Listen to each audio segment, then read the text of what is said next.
recess at any time. Welcome everyone to today's hearing on medical residency antitrust exemption. I'll now recognize myself for an opening statement. Before I do that, I want to wave on. We have one member,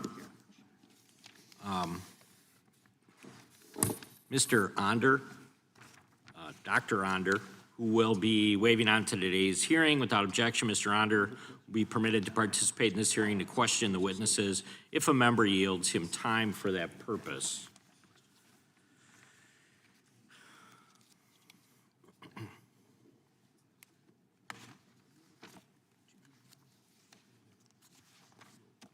When America's future doctors apply for residency, they enter a closed market controlled by a single accreditation monopoly. The Accreditation Council for Graduate Medical Education, or ACGME, and the centralized hiring system called the match, quote unquote the match. Together, those two gatekeepers dictate who trains, where they train, and at what wage. Through mountains of red tape, the ACGME alone decides which programs survive and how they operate. And because most opportunities are filled through the match, the algorithm wields unrivaled power over resident hiring. 23 years ago, residents tried to challenge this setup under America's antitrust laws. They argued that the ACGME and match and the programs operating under them colluded to restrict slots, limit choice, and keep wages low. But before the case could be heard, Congress kowtowed to the hospital lobby and slid an antitrust exemption for graduate medical resident matching programs into the unrelated pension bills. As a result, there's no competition now, and it decides the fate of more than 50,000 residents and fellows each year. Applicants cannot negotiate pay. They must accept whatever slot the algorithm hands them or whatever terms they are given. The command and control model eliminates competition and flattens salaries. Last year, the average first-year resident earned just $66,000. That's roughly $60,000 less than a physician assistant or $100,000 less than a nurse practitioner, despite working long hours and holding more advanced credentials. The match monopoly doesn't just pinch paychecks, it worsens the doctor shortage. Each cycle, thousands of graduates fail to match with the program. Last year alone, 8,869 applicants, about 1 in 5 were left without a slot.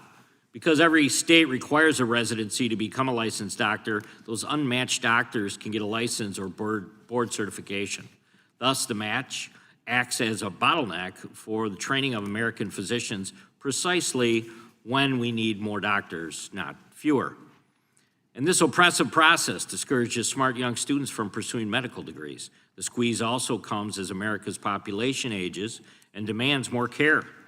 Today, over 77 million people already live in areas with a shortage of primary care doctors. That figure is projected to climb sharply in the years ahead, but as a result of the monopoly, power given to the teaching hospitals, our future doctors are not choosing primary care. Instead, they're turning to more specialized medicine, hoping to more quickly recoup their investment with the higher salary of specialized practices like orthopedics, cardiology, and anesthesiology.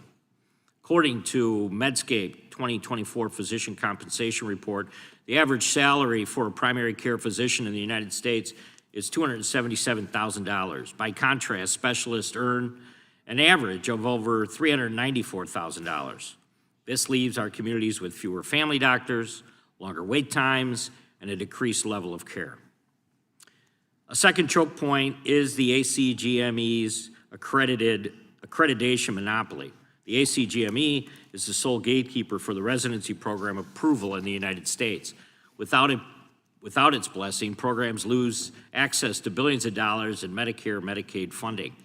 Doctors must graduate from an ACGME accredited program to practice medicine. The organization uses that leverage to impose one-size-fits-all rules that crush community hospitals and rural programs. Many small rural residency programs have closed their doors under the weight of the costly mandates. When programs close, residents lose positions and patients lose access to care. 2 decades after Congress granted the carve-out for this system, the market is more conclusive and less competitive than ever. Resident wages are completely stagnant. And America is producing fewer practicing doctors even as demand for affordable, high-quality care grows at a rapid pace. Today's hearing asks a simple question: will the next generation of physicians train in a free market or under a government-sanctioned monopoly? Today's witnesses know this system firsthand. Their testimony will help the committee understand the medical residency market and confront the anti-competitive fallout of the ACGME and the match, and their special interest exemption.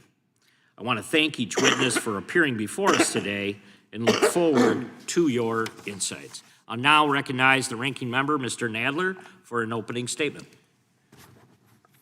Thank you, Mr. Chairman. Mr. Chairman, it's a little difficult to take seriously a hearing that Republicans bill as an effort to improve health care in this country when their colleagues on other committees are busy gutting Medicaid and other programs which will have a devastating impact on the health of millions of Americans. Apparently, Republicans think that what really ails our health care system is that low-income Americans, people with disabilities, and children have too much health care. That is the only explanation. Because, of course, it couldn't just be a cynical ploy to fund massive tax cuts for billionaires in the backs of the most vulnerable among us. And these same Republicans who claim they want to, quote, make America healthy again, have remained silent while the Trump administration systematically dismantles our entire public health infrastructure. Under the leadership of America's #1 vaccine skeptic and conspiracy theory promoter, Robert Kennedy Jr., the Department of Health and Human Services has fired more than 20,000 experts, eliminated entire agencies, deleted important data sets and public health tracking tools, and cut or threatened to cut billions of dollars in grants for scientific research. At the same time, the administration is waging an ideological war on institutions such as universities and the National Institutes of Health that develop the groundbreaking research that underpins most medical advances. The NIH alone has suffered a $1.8 billion cut, and by some estimates as much as $2.7 billion. That will undoubtedly set back research into cancer treatments, infectious disease prevention, and much more by many years. Meanwhile, Republicans cheer as the administration's immigration policies chase out foreign-born students and researchers and send a clear message to anyone abroad who might wish to bring their talents and innovation to our country: you are not welcome. Taken collectively, these actions represent a dramatic effort to undermine, destroy, and limit healthcare research, access to critical health data, and access to care. The impact of these cuts will likely fall most deeply on marginalized communities, but we will all suffer the consequences. That is why today's hearing on the National Residency Matching Program seems beside the point. The healthcare system is facing an outright assault from the Trump administration, and yet we are being called upon to examine the residency matching program. This is not to say that there are no issues related to the match worth exploring in due course. Any valid criticisms of the program warrant appropriate consideration, whether they concern salary, hours, working conditions, or other matters that call out for refinement. And as part of that revisiting, we could account for collective bargaining, which has led to approximately 20% of the resident physician workforce becoming unionized. But we should also recognize that the match provides an effective system for placing more than 40,000 doctors a year across more than 6,500 residency programs and tracks throughout every region of the country that suits the needs of both students and hospitals alike. It's important to remember that the match was created in 1952 to solve problems in the placement process that were created by unfettered market competition. Before the match was instituted, residency programs competed with each other to make offers earlier and earlier so as to preempt other programs. This resulted in students receiving limited time offers as early as the beginning of their junior year of medical school, when they had limited exposure to clinical practice before they had done rotations. Attempts to delay the matching process by withholding student information until senior year led to exploding offers with extremely short fuses. This system served no one, and the match was created to address these market breakdowns. Over 70 years later, it is still largely working as intended, avoiding what would otherwise be chaos, even as the needs of candidates and residency programs have evolved. While no system is perfect, many of the Republicans' criticisms simply do not hold up under careful scrutiny. For example, Republicans have taken aim at foreign doctors who enter the match, arguing that they are displacing American students. But statistics show that 99% of all U.S. medical school graduates enter residency or full-time practice in the country within 6 years of graduation. There is simply little evidence to suggest that foreign medical school graduates are taking slots from U.S. residents. Rather than scapegoating immigrants, Republicans could address a real issue, the need for additional residency slots overall. But that would take an investment in new funding from the federal government, and we have already seen where the Republicans' priorities lie. Finally, if the majority wishes to address flaws in the healthcare system, they need only look at the important work this subcommittee did under Democratic leadership. We examined issues related to consolidation and market concentration across the healthcare industry, and we passed several pieces of legislation addressing the rising cost of prescription drugs. Many of these issues had bipartisan support, and there is much we can do together. But instead, Republicans want to distract us from their disastrous healthcare policies with a hearing on a minor issue. We can do better. I appreciate our witnesses for appearing today. I look forward to hearing from them, and I yield back the balance of my time. Gentleman yields back without objection. All other opening statements will be included in the record. We'll now introduce today's witnesses. Dr. James Lynn. Dr. Lynn is a clinical professor of geriatric medicine at the Lake Erie College of Osteopathic Medicine and the president of the LACOM Institute for Successful Living. His practice focuses on geriatrics, internal medicine, and primary care. Mr. Sherman Marek. Mr. Marek is the founder and principal attorney at Marek Health Law, a Chicago-based firm that focuses on representing medical residents in disputes with teaching hospitals through internal appeals, administrative proceedings, direct negotiations, mediation, and litigation. Over the past 25 years, he and his firm have represented more than 1,000 medical residents nationwide. Mr. Thomas Miller. Mr. Miller is a resident fellow in the Health Policy Studies at the American Enterprise Institute, where he focuses on regulatory barriers to choice and competition, market-based alternatives, healthcare litigation, and the political economy of healthcare reform. He previously served as a senior health economist with the Joint Economic Committee and as a senior lecturing fellow at Duke University School of Law. Dr. William Feldman. Dr. Feldman is an assistant professor of medicine at Harvard Medical School and Brigham and Women's Hospital. Dr. Feldman's research focuses on drug pricing, FDA regulation, and pharmaceutical policy. We welcome our witnesses and thank them for appearing today. We will begin by swearing you in. Would you please rise and raise your right hand? Do you swear or affirm under penalty of perjury that the testimony you are about to give is true and correct to the best of your knowledge, information, and belief? So help you God. Let the record reflect that the witnesses have answered in the affirmative. Thank you. You can be seated. Please know that your written testimony will be entered into the record in its entirety. Accordingly, we ask that you summarize your testimony in 5 minutes. In 5 minutes. Dr. Lynn, you may begin. Thank you, Mr. Chairman and Ranking Member Nadler and members of the committee. Thank you for the opportunity to testify today on a matter of critical national concern, the increasingly detrimental impact of Accreditation Council for Graduate Medical Education, otherwise known as ACGME, standards on the sustainability of medical residency fellowship programs in rural and underserved areas. LACOM Graduate Medical Education, which has trained over 693 residents since 1977, stands as a case study in how a rigid and monopolistic accreditation system is undermining the health infrastructure of America's smaller communities.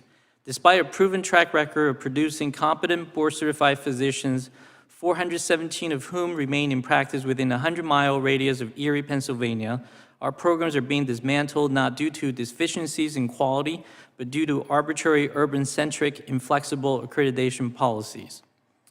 ACGME is the sole accrediting body for graduate medical education in the U.S., influencing over $16 to $18 billion in federal and institutional investment. Yet its governance is dominated by faculty from major academic centers, As a result, accreditation criteria are designed for high-resource university hospitals, not for the realities of rural health systems. Programs have closed due to faculty departure tied to vaccination mandates, a general surgery program in Arnett, Elmira, New York, inflexible geographic limitations on training sites despite affiliation with top-tier hospitals, LECOM orthopedic program, requirement redundancies that ignores consortium models, punishing programs for sheer training infrastructure, excessive administrative costs even when programs have no active residents. This rigidity stifles innovation, penalizes lean and effective community models, and directly contributes to the loss of training pathways for future physicians. The LECOM Orthopedic Surgical Residency Program, despite positive outcomes, premier training partnerships, and high board pass rates, the orthopedic surgery program was closed due to inflexibility rules about program mix and rotation supervision. This displaced residents, disrupted their careers, and stripped Erie County of essential orthopedic care. The LECOM Internal Medicine Residency Program. This is a longstanding program that was closed following an unresolved hotline complaint despite an internal and legal review finding of no merit. Its closure cascaded into a termination of our gastroenterology and pulmonary fellowship, eliminating critical pipeline for specialty care. Since 2020, the number of withdrawn or closed programs has increased dramatically, many in rural areas. The ACGME one-size-fits-all model disproportionately harms smaller institutions and federally qualified health centers. Programs have been denied probationary periods or closed outright, sometimes via Zoom meetings, with no room for remediation. Critical specialties like psychiatry, cardiology, obstetrics, and surgery are being lost in precisely the regions that need them most. The loss of residency program directly reduced patient access today and in the future. Without local training opportunities, DOs, candidates, faces increasing exclusion from competitive specialties due to documented disparities in the match. Moreover, rural systems and urban underserved are left with workforce shortages, longer wait times, and higher recruitment costs. Even federal efforts are thwarted. Despite winning a rural residency planning grant from HRSA, our psychiatry program was denied rural track status by ACGME due to a rigid and outdated definition of rural in direct conflict with other federal agencies like CMS and USDA. Some proposed solutions: number one, revise accreditation criteria, modernize standard to allow flexibility in rural and consortium-based models. Number two, diversity review committees ensure rural osteopathic educators have a voice in shaping specialty standard. Number three, create an alternative accreditor, promote innovative training track models specifically designed for rural and urban underserved areas. Streamline administrative burden, shift focus from bureaucratic checklists to actual outcomes in training and patient care. Protect federal investments, align ACGME definition with federal and rural health policies to avoid undermining HRSA-supported initiative. The current ACGME model, while well-intentioned, has created systemic barriers that disproportionately harm rural communities, limit innovations, and suppress diversity in physician pipeline. We urge Congress and CMS to take action, whether through oversight, reform, or the creation of an alternative accreditation pathway to ensure rural America is not left behind. We can no longer allow bureaucratic rigidity to dictate where and how the next generation of doctors are trained. The health of millions in rural and urban underserved regions depends on more inclusive and responsive system. Thank you. Thank you, Dr. Lin. Mr. Marek, you're now recognized for 5 minutes.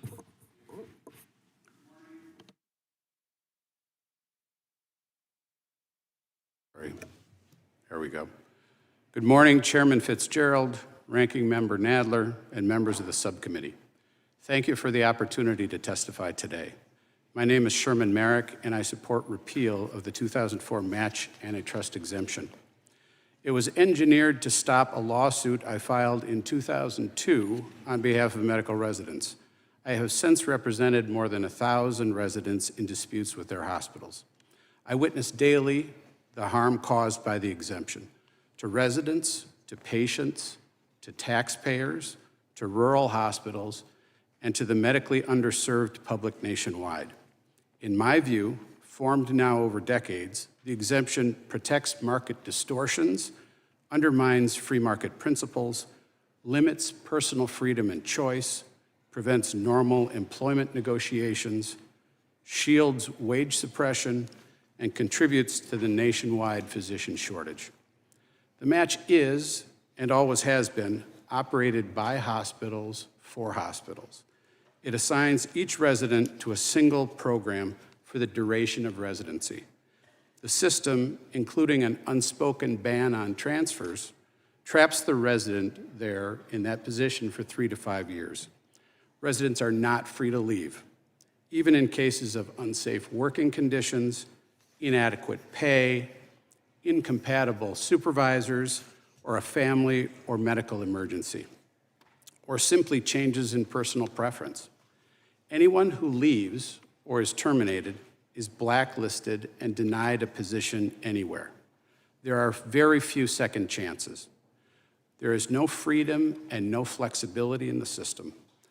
Residents who leave their program generally lose their entire career in medicine. Correspondingly, taxpayers generally lose their entire investment in that resident. Medicare pays hospitals $150,000 to $180,000 annually for each one. And the public loses someone who would otherwise help reduce the physician shortage. That was not a sustainable system 20 years ago, and is even less sustainable now. These were the anti-competitive restraints we challenged in the 2002 Jung case.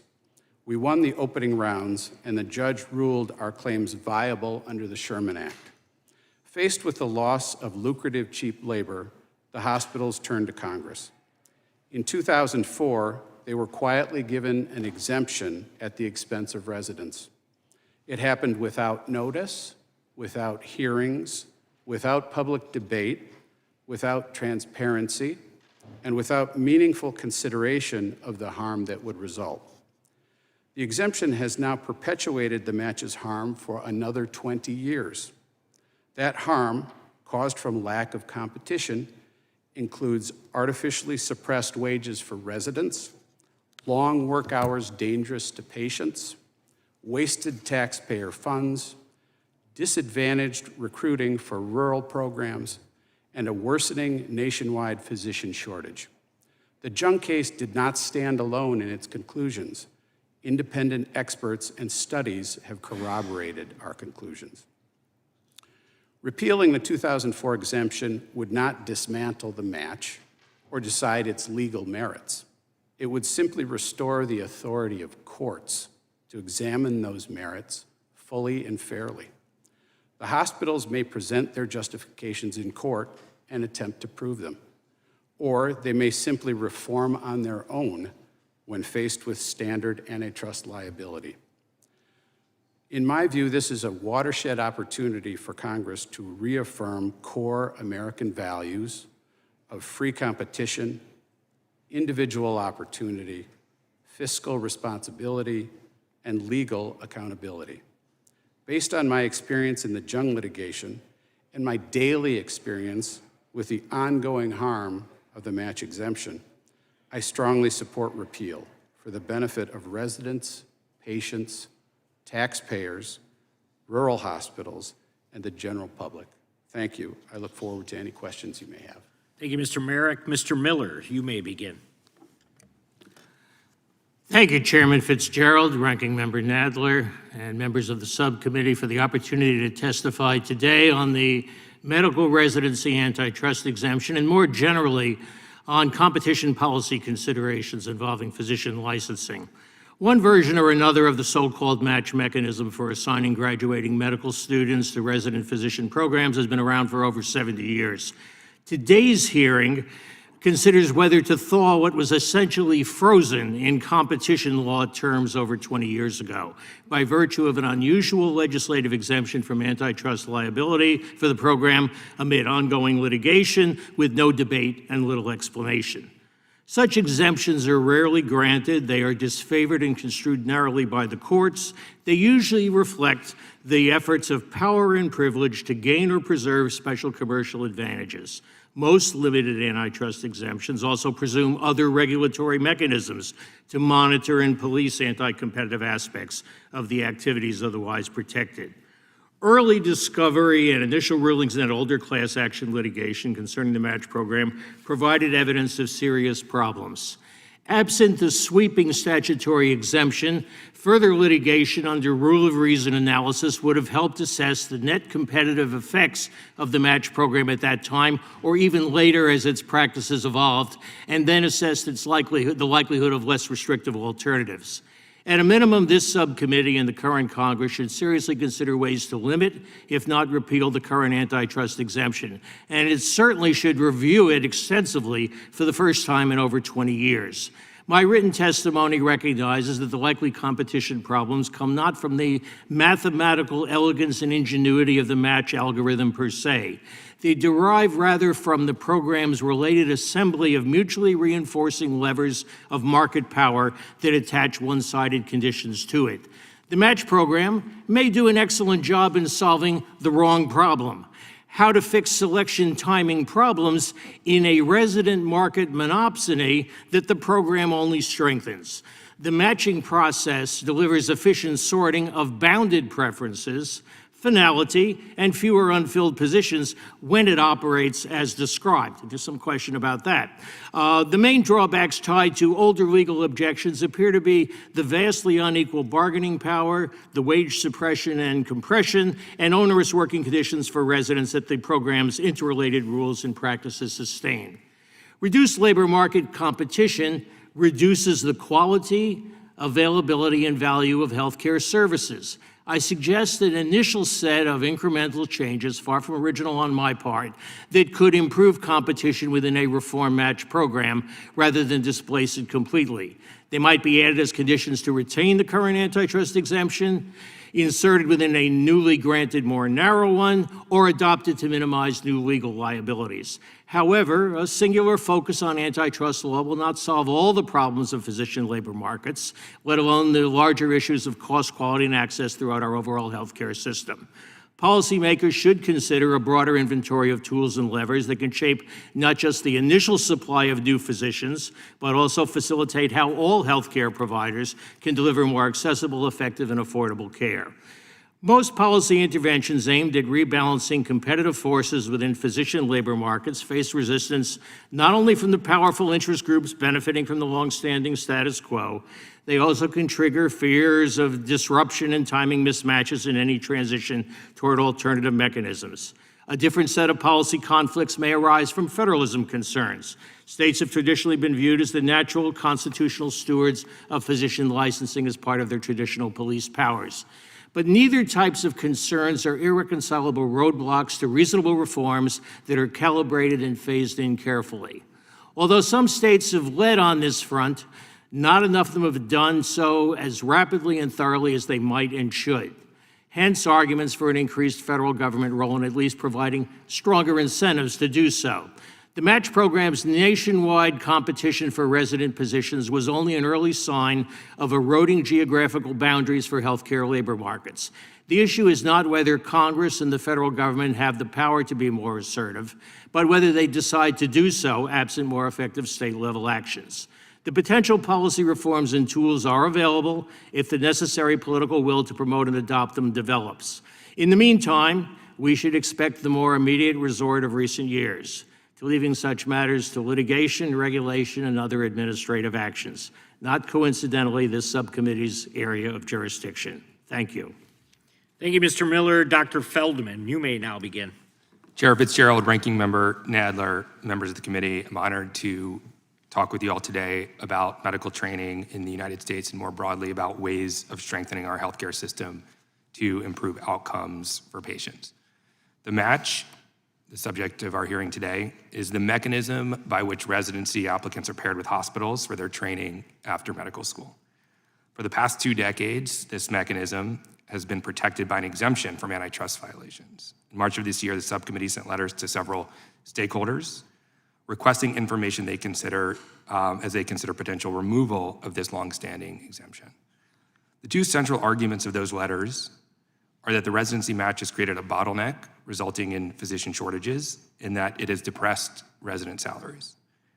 The goals of this subcommittee, as expressed in those letters, of increasing physician workforce and ensuring adequate compensation for residents are laudable and ought to be pursued. And the match certainly has its downsides, but in my view, eliminating the match would not necessarily accomplish the goals set forth by this committee. Let's start with physician shortages, which are expected to increase from 37,000 in 2021 to over 80,000 in 2036. The problem is not that a large number of residency spots go unfilled each year. In fact, in 2024, 99.6% of the more than 40,000 advertised positions were filled. Instead, the problem is that more residency spots are needed. This, in turn, would require additional funding for Medicare and Medicaid and the hospitals themselves. But the match per se is not the bottleneck in the physician shortage. Beyond creating and funding more positions, lawmakers should also identify new ways of bringing international medical graduates into our workforce, as many states are now doing. Numerous sectors in the US economy, from tech to financial services, benefit from the infusion of highly skilled workers who train abroad. Why should medicine be different? On the question of residency wages, I can tell you firsthand that living on a residency salary while trying to pay off student loans and start a family was challenging, but it's not clear that eliminating the match would yield higher salaries across the board without disruption. There are certainly other ways of improving wages. Resident unionization, as Chair Nadler mentioned, has accelerated in recent years, with 20% of all residents now unionized, including at my own institution. Through collective bargaining, residents have successfully negotiated wage increases, housing allowances, increased educational time, and numerous other benefits that help improve their quality of life and educational experience. Residency programs can and should offer more, and Congress could facilitate this in any number of ways beyond actions to eliminate the match, from increasing CMS funding of residency programs and supporting the right to unionize, to setting minimum salary floors and implementing more generous loan forgiveness programs. I want to close by noting that some of the biggest threats to medical education, and indeed to the very practice of medicine in the United States, come not from the residency match, but from efforts by the current administration to undermine the very fabric of scientific discovery. Foundational research funded by the NIH and NSF form the core of what medical students and residents learn during their training. Future groundbreaking cures that residents of today will prescribe to patients of tomorrow depend on a robust NIH and NSF for discovery, a well-staffed FDA for evaluation, and strong public players, including Medicare and Medicaid, for access. Yet the current administration seems bent on gutting these institutions. The administration's budget blueprint proposes cuts of 37% to the NIH and more than 50% to the NSF. Over 700 NIH grants, accounting for close to $2 billion in funding, have been terminated this year, and more than half of these canceled grants are for medical schools and hospitals, a large number of which, by the way, are for clinical trials that are investigating diseases like cancer, psychiatric illness, HIV, and COVID. At the FDA, more than 3,500 layoffs have already begun slowing review times of new drugs. An entire office tasked with developing product-specific guidance and facilitating entry of low-cost generic drugs to keep prices down for patients was terminated. Proposed cuts to Medicaid, according to the CBO, will leave 8 million beneficiaries uninsured, and these cuts will have disproportionate effects on hospitals that already struggle to cover the costs of uncompensated care. This committee has begun asking hard questions about medical training in the United States, which is good. Mr. Chairman, can I have regular order, please? Yeah. Mr. Feldman, can you wrap up your comments, please? Yep. I would encourage you all to widen the scope of assessment and consider an array of tools for addressing physician shortages, residency well-being, and larger threats to science in our healthcare system. Thank you, Dr. Feldman. We'll now proceed under the 5-minute rule with questions. I'll recognize the gentleman from California, Mr. Issa, for 5 minutes. Thank you, Mr. Chairman. Dr. Feldman, I love it. You just had to go for a minute and 25 seconds on a rant against Trump for 100 days as though what we're hearing about today had anything to do with it, or that any real difference has occurred in 100 days to the root causes of not having enough physicians, or that this didn't happen during the previous 4 years. The least you could have done, of course, is talk about his first 4 years to give him at least a chance to have had some impact. But you chose not to. I heard you say money, money, money. I think I'll go to Mr. Marek. You spend a fortune to become a doctor. Then a system puts you into slave wages. Well, the federal government is subsidizing the hospitals, so they effectively have you for less than free. Is that a fair assessment of how we create residents? The federal government already pays more than you receive. Isn't that true if you're a resident? Yes, I agree with that. The government pays an average between $150,000 and $180,000 a year per resident, and they convey about $65,000 to each resident. Okay, so we've all heard about, the rough hours that doctors go through, and sort of part of this test, sort of like Navy SEALs and Rangers, you've got to stay up for a couple of days to prove you could in the future.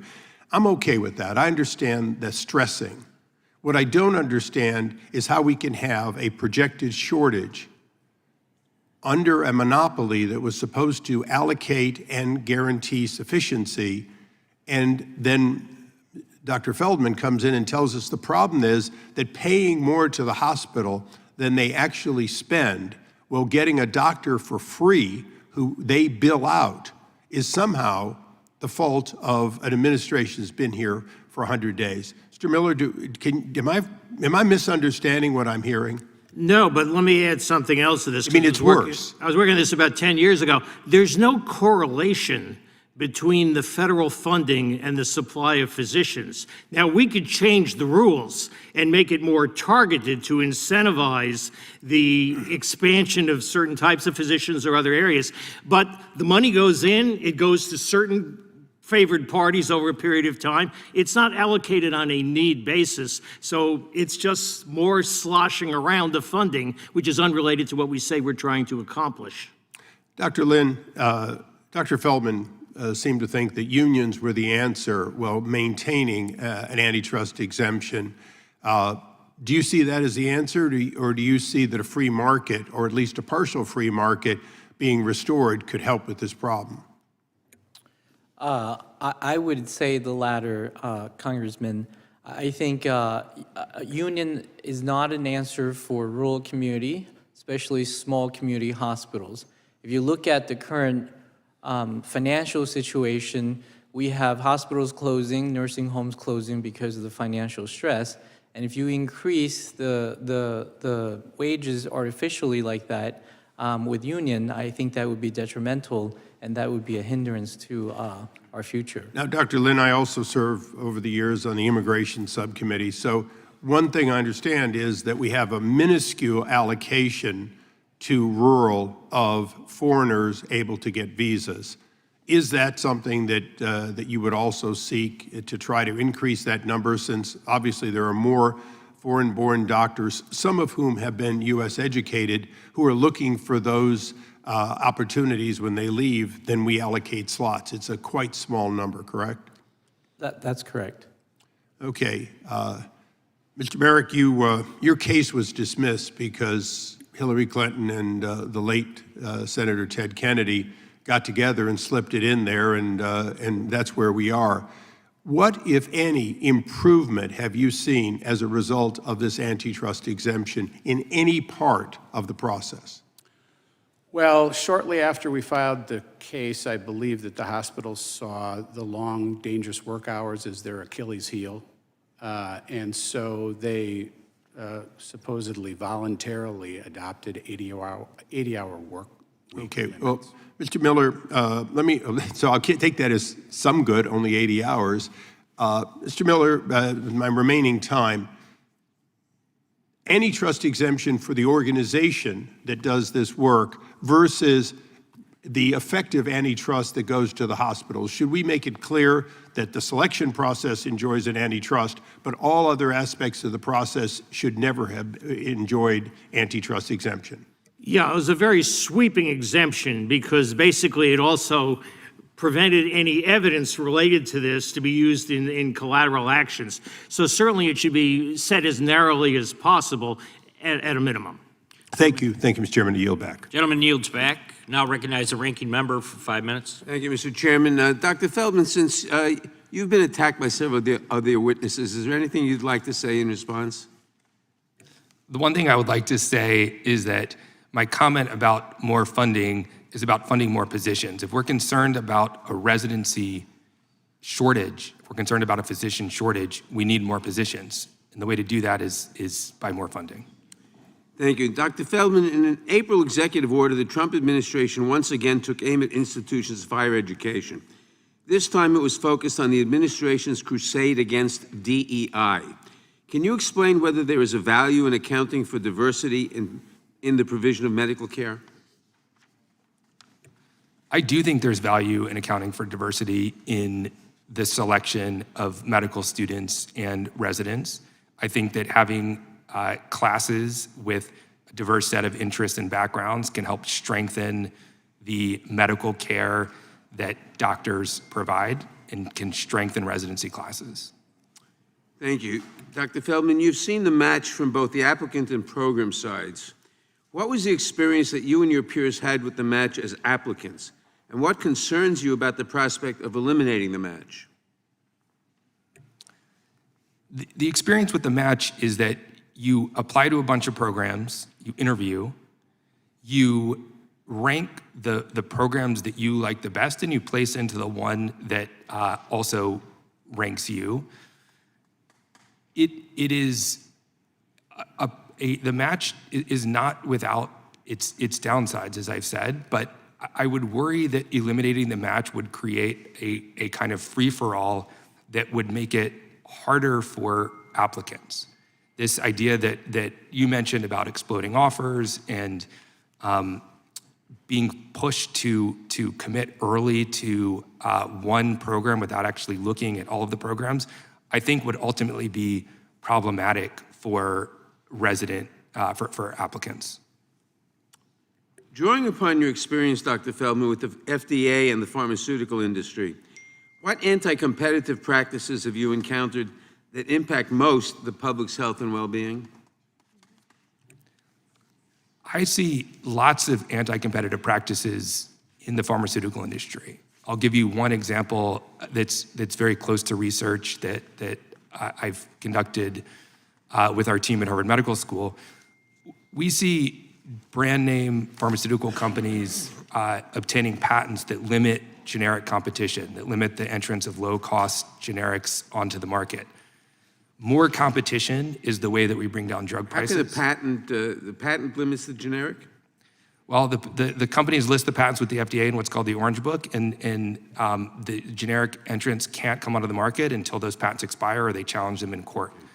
And so we see anti-competitive practices all of the time from pharmaceutical companies. We see anti-competitive practices from PBMs throughout the pharmaceutical supply chain. And I would love for this subcommittee to be focused on those issues. Thank you. Research funding is being cut for a variety of reasons, including administration concerns about a range of issues unrelated to the research itself. Against this undiscriminating approach to cost cutting, for context, please explain the process by which these grants are made in the first place, Dr. Feldman. The process by which NIH grants are made? Yeah. Well, we spend many hours writing grant applications. We submit them to the NIH. They go to study sections for evaluation, peer review, and the grants that have a certain score end up getting funded. It's an arduous process. It makes for good science because you get the best applications that are being selected. And I worry a lot about actions that are being taken now to cut funding from the NIH. Thank you. As a researcher who receives NIH funding, what are your concerns about how freezing or terminating grants will affect the research enterprise and on researcher choices? I have already seen the chilling effect that these cuts have had. I've had conversations with colleagues who are in academia and have thought about going into industry because of uncertainties around getting NIH funding. The NIH funds some of the riskiest research, also the highest reward research in our country. And I think these cuts are going to be devastating if they persist for breakthrough therapies. Thank you. And finally, the administration has been doing everything it can to deport foreign students and researchers. To what extent do you think what I just said is accurate, and how will this affect medical care? I'll comment on the latter question. I think that deporting international students, that making it hard for international students to learn in the United States and practice in the United States will only contribute to the physician shortage. Thank you. I yield back. Gentleman yields back. Now recognize the gentleman from Virginia for 5 minutes. Thank you. Dr. Lin, the ACGME leverages its accreditation monopoly to impose DEI hiring requirements on medical residency programs. According to ACGME program requirement IC, programs must hire a diverse and inclusive workforce. And we heard Dr. Feldman try and justify that, but race-based hiring requirements are against federal law. And the Supreme Court was clear in Students for Fair Admission versus Harvard that educational institutions cannot base admission on race either. American healthcare patients suffer when residency programs focus on gender or skin color instead of a resident's competency. Do you think the ACGME should be in the business of forcing programs to hire residents based on race or gender instead of merit? Congressman, I would tell you that, of course, personally, I would think that they should not impose their will on individual program. Some good news, as of May 9th, the ACGME has suspended their common standard for DEI practices, and it remains to be seen how they're going to change their standard. So we just got the email last week. It's good news. Mr. Miller, the medical residency market is stagnant with low wages for residents and worse outcomes for patients. It also functions as a bottleneck that contributes to America's doctor shortage. Would removing the medical residency antitrust exemption make the market more competitive? I think we need to parse a couple of different parts to this.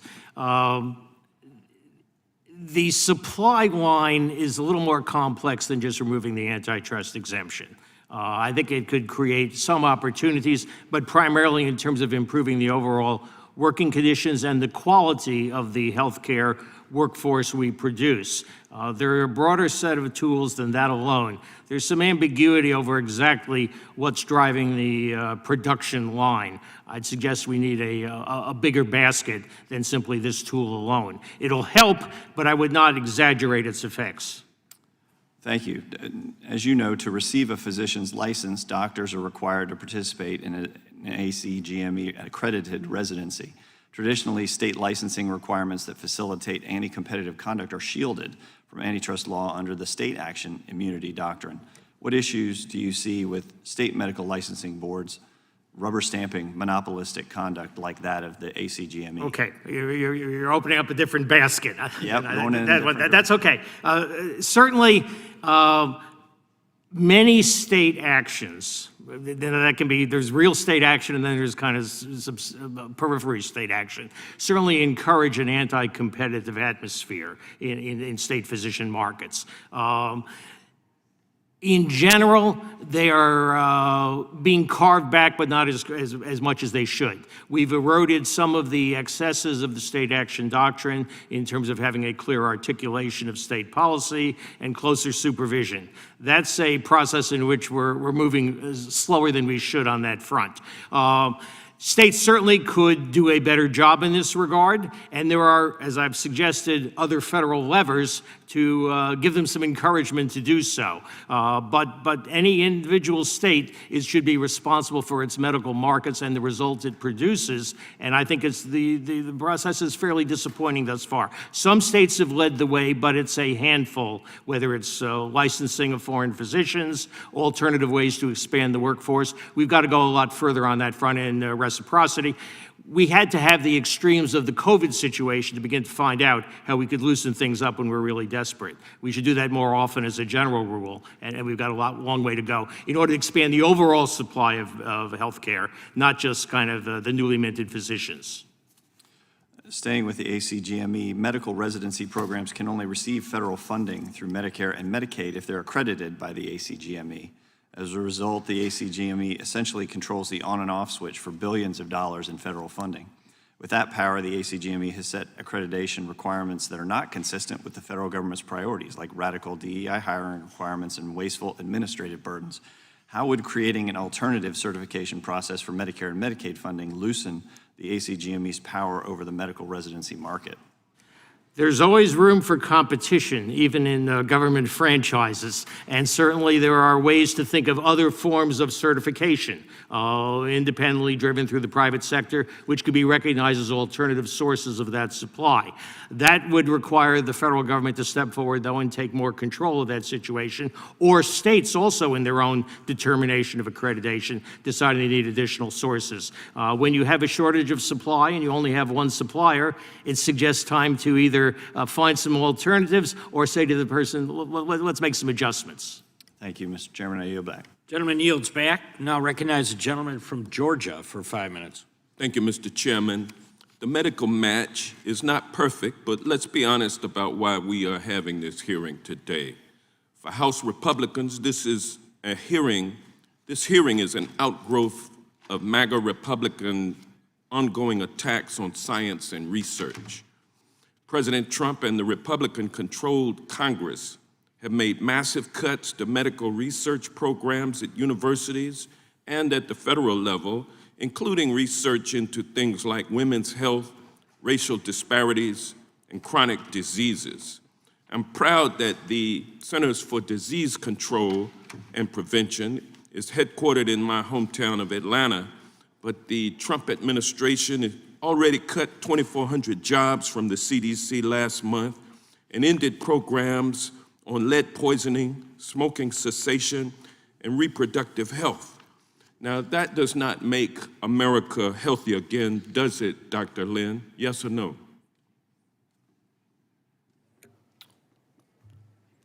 Congressman, Okay, so yes or no? I'm running out of time, so I'm going to move on. You don't want to answer that question.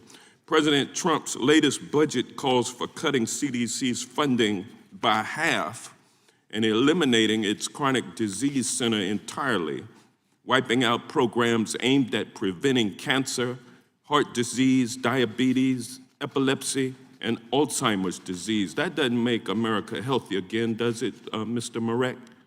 Yes or no? I don't have an answer for that. Okay, well, it's clear, it's abundantly clear to most Americans, exempting, of course, MAGA Republicans, I guess would not understand. Now, House Republicans are trying to jam through a spending bill that would make massive cuts to research as well as massive cuts to Medicaid, ripping away 8 million Americans' health care so that they can fund tax breaks for their billionaire buddies. Mr. Miller, that does not make America healthy again, does it? A lot of things don't make America healthy. All right, We could well, talk about them if you wish to have a wider range of hearing. my time. Dr. Feldman, international medical graduates represent a substantial chunk of physicians practicing in the United States. You said 23% in your testimony, but the Trump administration and House Republicans are trying to make it harder for non-citizens to come work in the United States. How would it impact care in this country if we lost those international medical graduates? I think it would be devastating. So international medical graduates often serve in rural communities and in primary care roles, and they help solve the physician shortage that we're here to talk about today. Yeah, that would not make America healthy again, would it? It would not. Dr. Feldman, the Trump administration and Republicans are trying to slash spending to federal health care. Could you say more about why programs would be impacted if Congress increased funding for residency programs through the Centers for Medicare and Medicaid Services rather than trying to cut funding for those programs? I think that we need to increase funding because we have a physician shortage, and the way to solve the physician shortage in part is through more positions. The only way to have more positions is more funding. That's common sense. And Mr. Miller, you're shaking your head no. I don't understand, but back to Dr. Feldman, Republicans are floating an idea that would require doctors to work even longer to achieve public interest loan forgiveness because it would not count the years of their residency toward the 10-year requirement. Can you speak as to how this would impact the availability of care, particularly in rural or underserved areas? If you ask the wrong question, you'll get the wrong answer. I'm asking Dr. I thought you were asking. I'll tell you, as somebody who is doing public service loan forgiveness and who started paying down my student loans during residency, there's no reason to push that out. And I think it's a very good program, and it's a way to get physicians into the workforce, and I think it would be a bad idea. Yeah, if Republicans were serious about making health care more affordable and more accessible to the American people, there are so many things that we could have hearings about other than this match. Gentleman's time has expired. And I yield back the remainder of it. Gentleman yields back. Gentlewoman from Wyoming is recognized. Mr. Miller, you seemed as though you had something to say. Well, there's one view of the world which says simply, pour more resources in and everything will work wonderfully. The problems with our healthcare system are what we're getting out of it as well as what we're putting into it. And so a singular focus on just adding more dollars for more inputs says nothing about the quality of the care, its efficiency, its alternative delivery. We need to make lots of changes in a lot of things in order to get a better healthcare system. It is not should not be solely focused on, let's just have a lot more physicians and everything will be great.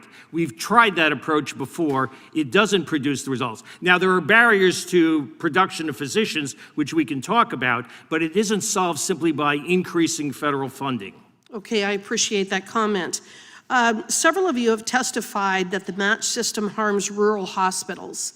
I'm from Wyoming, which is a very rural state, dealing with many challenges in its ability to provide healthcare services and with barriers related to financing, transportation, and access. Dr. Lin, is it difficult for rural hospitals to meet ACGME's accreditation requirements? It is challenging, Congresswoman. Number one. What are those challenges? Some of the challenges are some of the standards that they put in place that, for example, distance radius. Obviously, if you look at rural America, there are 1,300 critical access hospital, and by critical access hospital, by definition, there are less than 25 beds. So given that, if you're training a physician, obviously scope and volume becomes a problem. So when you're trying to train a rural program for residents, you have to send them to distance away for training. And one of the barriers to that is that, for example, our orthopedic program got shut down because we have to send our residents to Cincinnati Children's Hospital, and we have a consortium model that we had partnership with them, and that was not acceptable to them. So that creates a barrier where we're trying to increase quality and scope and volume for our residents, and they thought that was a negative. We got cited, and that was one of the reasons why they closed down our program. So do you have some ideas of how to fix those kind of accreditation problems? Yeah, absolutely. If you look at prior to 2015, the merger of the ACGME and the AOA, there was an alternative accreditation body, which was from the AOA. And if you look at prior to the merger, we have most of osteopathic institutions have a consortium model where we have a network of small community hospitals and or community hospitals, and we sort of leverage each other's strength, and we put in the consortium model that we have a network of training sites that we can send our residents and collaborate. And that model has worked out for many, many years. Mill Creek Community Hospital, which now is called Why was it changed? It changed because Of the merger? of the merger. That's Okay. correct. specifically the issue that this committee addressed antitrust is focusing on, correct? In my opinion, yes. Okay. Mr. Miller, there is persistent and growing shortage of medical professionals in this country. And again, representing a state like Wyoming, we seem to be hit harder than many others. Do you think placing qualifications on job positions that are not based on merits, such as the DEI requirements, exacerbates the challenges our nation is facing in terms of providing care for our citizens? Well, it sounds like a euphemism. You know, the goal is to have everything based upon competition, quality, and merit. The rest of the distinctions are ancillary and can be distracting from that. I don't want to overstate the magnitude of DEI, and this is going to fight its way out through the courts. We've got rulings. They're going to be interpreted, and some games are going to be played in the educational system in general, not just for physicians. But the more we can focus on what physicians are doing at the point of care and what they're producing, that's what we want to measure, as opposed to any other ancillary considerations. But I think that's going to work itself out through further litigation, probably more so than random interventions. Okay. Mr. Marek, very quickly, this hearing focuses on the antitrust exemption granted by Congress, but you were hired in the 1990s as part of a lawsuit against the match system. The National Resident Matching Program, also known as MATCH, was founded in 1952. The ACGME was established in 1981. How far back does the harm for your clients and other medical students go? I think the harm goes all the way back to 1952, frankly. From the beginning? Just Exactly. created the program Exactly. itself?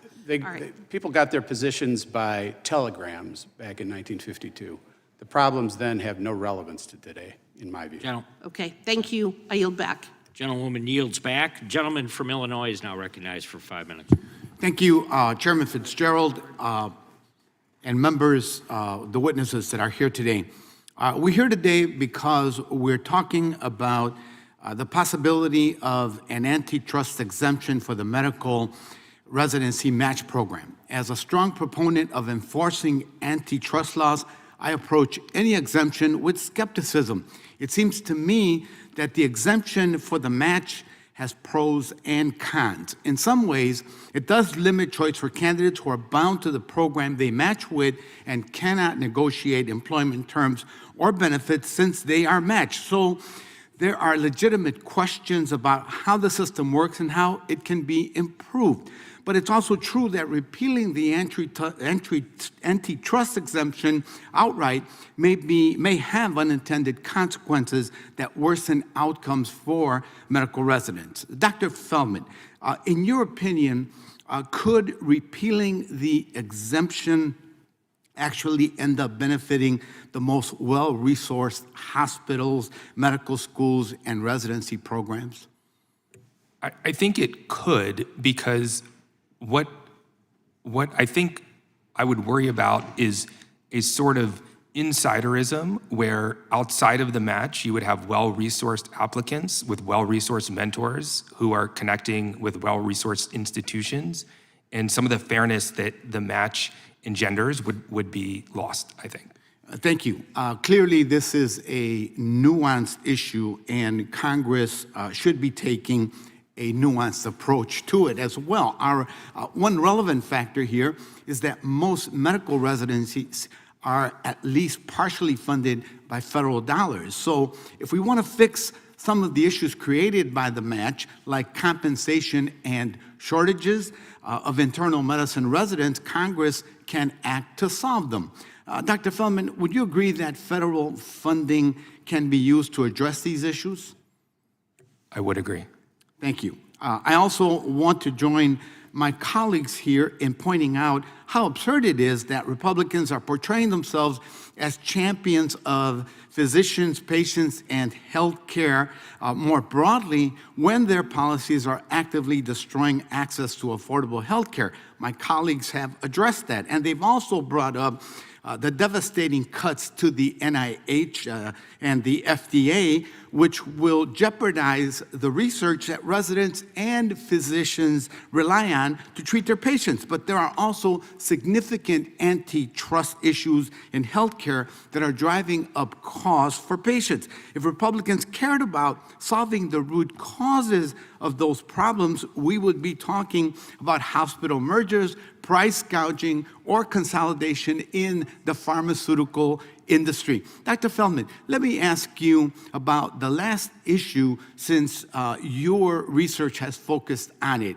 How is vertical integration in the pharmaceutical industry driving up the cost for consumers?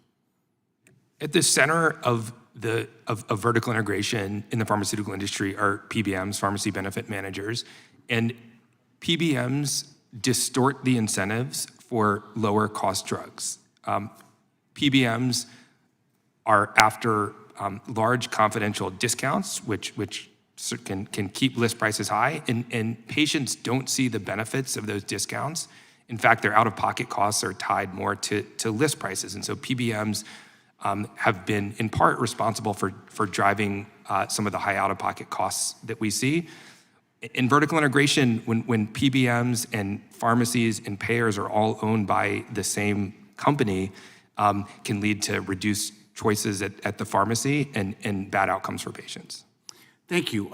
This exchange illustrates why we need a serious principled approach to antitrust enforcement and why we need antitrust enforcers at the FTC and the DOJ who are willing to fight for workers, for consumers and patients instead of bending the knee to billionaires and corporate interests.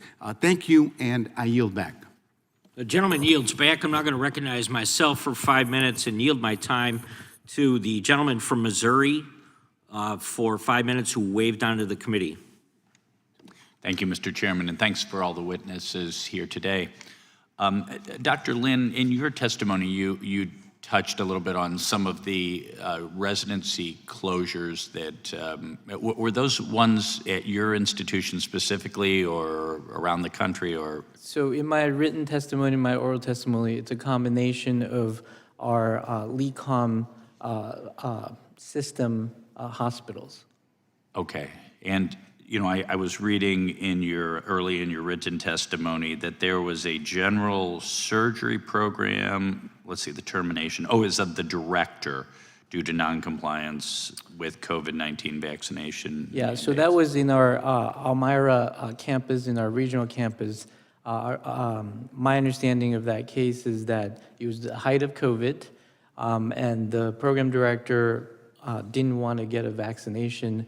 And because of that, there was a mandate from ACGME that required the program directors to have vaccinations. So the program director resigned from the position, and because of that, there was no program director, and they shut down the program. Oh, and that was my question. The program did end up getting shut down. Yes. Okay.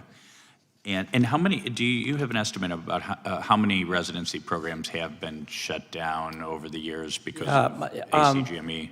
So I just have general statistics where after the merger of the ACGME and AOA, there's approximately 670 some programs that have closed. And more recently, it's an ongoing process where, you know, there are new programs that are trying to get started, and then there are programs getting shut down. But if you look at it disproportionately, it's always the smaller community program that is not as resourced as the tertiary care center or a university-based center that can't meet the standards that are getting shut down. Right. Yeah, that's what it seems to me, that it's a matter of resources. You're not going to see a program at Harvard Medical School getting shut down, but in rural America, where we have the most acute shortage of primary care doctors and of specialists, you know, with fewer resources, that's where they get shut down. Correct. And I would say that you know, Dr. Feldman and my job are probably very different. His environment, my environment is very different. I work in a critical access hospital with 25 beds in Corey, Pennsylvania, where the population is probably less than 6,000 in that town, but there's absolutely no resources. So from that perspective, you know, I'm not saying ACGME is bad. I'm Right. saying that there needs to be an alternative way to focus on a different venue so we can create different types of physicians. Nor, I'm sure, are you saying that every residency program in the country is good, that there isn't. Correct. There has to be a standard. There has to be a standard. But it Absolutely. seems to me that at a time when over 8,800 medical school graduates per year go unmatched, that it's a tragedy that a bureaucratic organization with a monopoly is shutting down programs. Correct.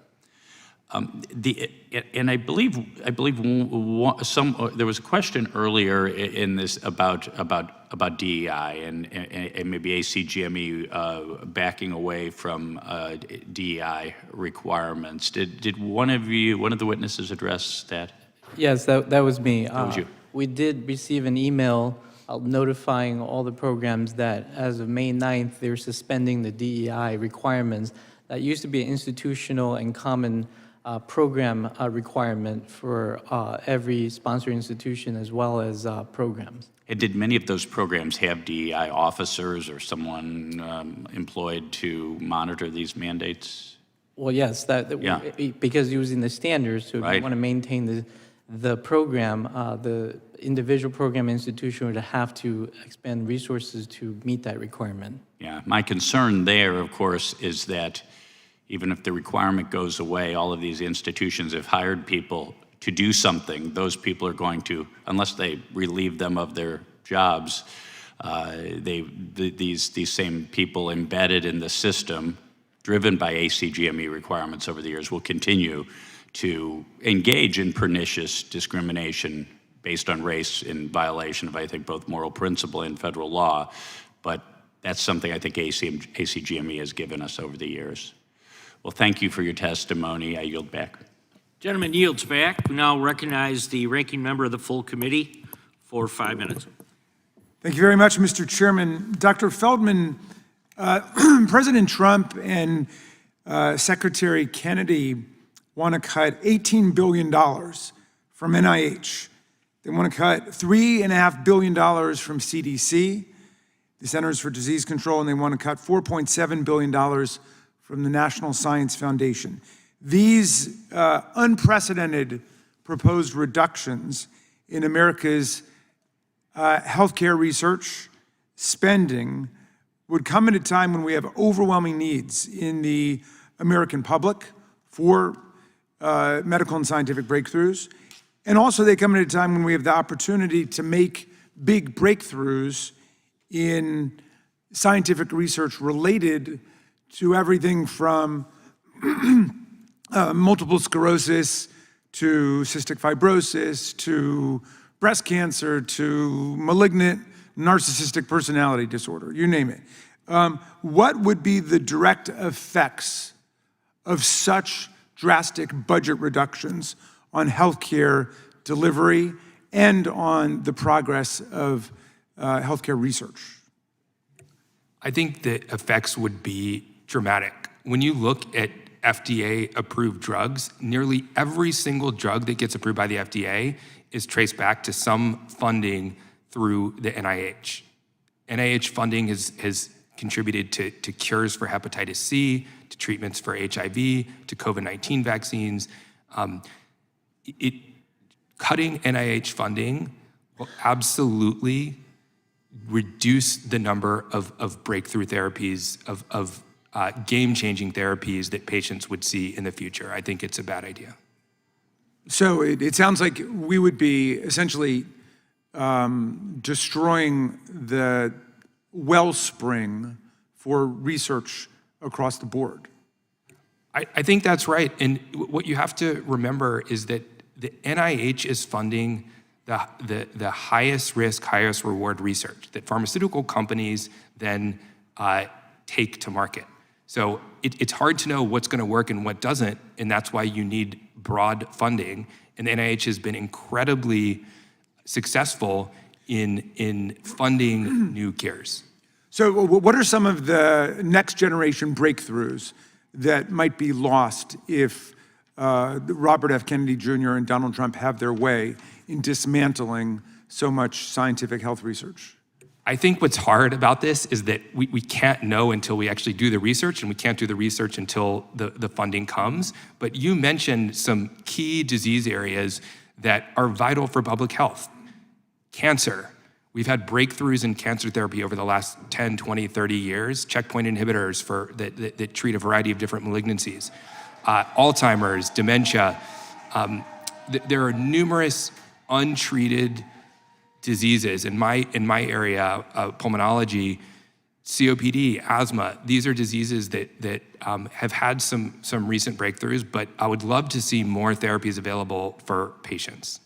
My guest to the joint session of Congress, Dr. Lauren McGee, a constituent of mine, was the chief biologist on a pediatric cancer unit at NIH, and she got sacked on February 14th because she made the mistake of being on probation. Not because she'd done anything wrong, but because she'd been promoted after serial superior evaluations by the people reviewing her. Then we heard President Trump at the State of the Union saying that attacking childhood cancer was one of his key priorities.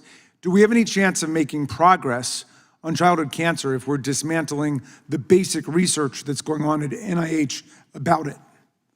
The way to make progress on childhood cancer, other diseases of childhood, is through funding the research enterprise that finds new cures.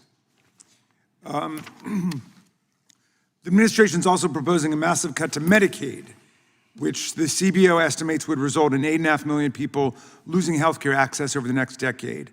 What population groups and what parts of the country are most affected by these Medicaid cuts? These cuts will affect the most disadvantaged members of society in rural communities, urban communities, and cities.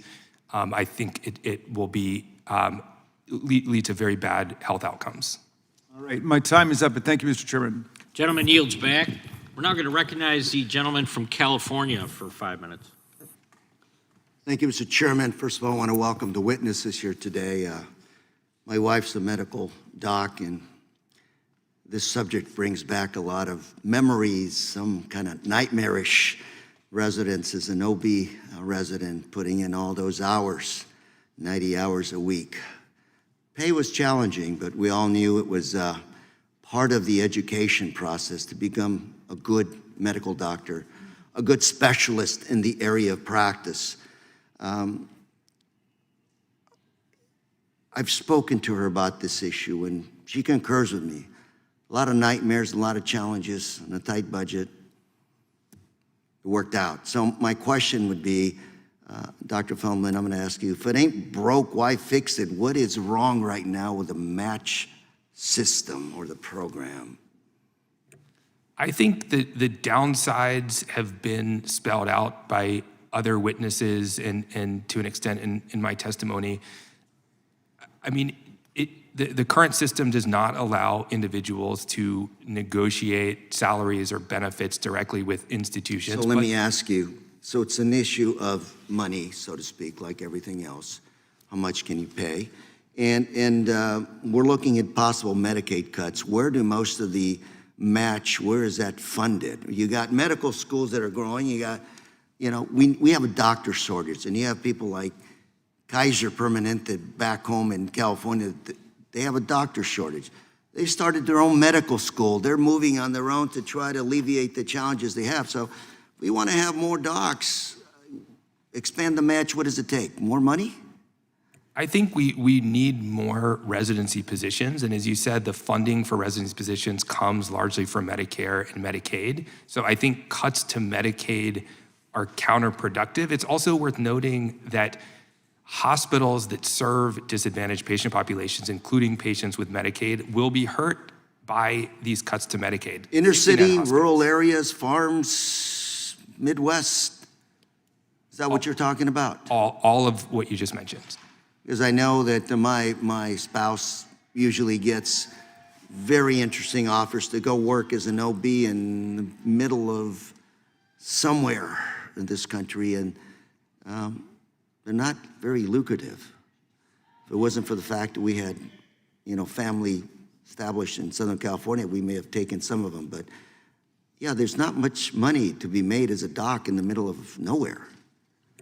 I would love to see more incentives for primary care doctors in these underserved communities, including rural communities. Give me an example of a incentive. Higher pay, loan forgiveness, what are we talking about? I think, we could debate what incentives would work best. Loan forgiveness, I think, is a good example of a way in which the system might be able to entice physicians into areas that they might otherwise not be considering. Well, I remember, again, speaking to my spouse and our colleagues, the new brand spanking new docs that are hitting the market, $500,000 in debt, something like that, an unbelievable amount of money. So how does a doc like that coming out of medical school residency balance their checkbook? Those numbers are right. I can tell you, coming out of residency, I had over $300,000 in medical school debt. That's just the cost of going to medical school now. There are programs in place. So we're looking at, we need more money, and I think the testimony that we need to pay residents a whole lot more is probably correct. I wish you would have been there 40 years ago when my wife was going through residency. We'd appreciated your efforts. But today, here we are. And you're looking at some public policies by the administration to cut Medicaid, possibly Medicare, when we're trying to expand the field of doctors available to take care of Americans. It seems to me it's contradictory here. What am I missing? I don't think you're missing anything. I agree. So we all got to get on the same page. We need more docs, need more residents, need a better matching program, need more money. But it seems like the public policy is going the other way. I agree. I think if the focus is on solving the goals set out by this subcommittee of addressing physician shortages and improving resident salaries, there are countless ways to do that that I think are worth discussing. Thank you very much, and I thank the witnesses all for their time and interest in this issue. Mr. Chairman, I yield. Gentleman yields back. Recognize Mr. Nadler for some unanimous consent requests. Thank you, Mr. Chairman. I ask unanimous consent to submit for the record this statement from the Association of American Colleges dated May 14th, 2024. Without objection. And I ask unanimous consent to enter into the record an article titled More Medicare-Supported GME Slots Needed to Curb Doctor Shortages from the AMA Journal dated October 4th, 2024. Without objection. Thank you, Mr. Chairman. I ask unanimous consent to enter into the record the following statements. A statement from Dr. John Ward, a double board certified dermatologist practicing in Florida. Statement from Dr. Caleb Atkins, current resident practicing family medicine in rural New York. Statement from National Board of Physicians and Surgeons calling for antitrust scrutiny of the medical residency market. And a statement from Dr. Jeffrey Singer, senior fellow at the Cato Institute. No objection. At this time, that would conclude today's hearing. We thank our witnesses for appearing before the committee today. Without objection, all members will have 5 legislative days to submit additional written questions for the witnesses or additional materials for the record. Without objection, the hearing is adjourned.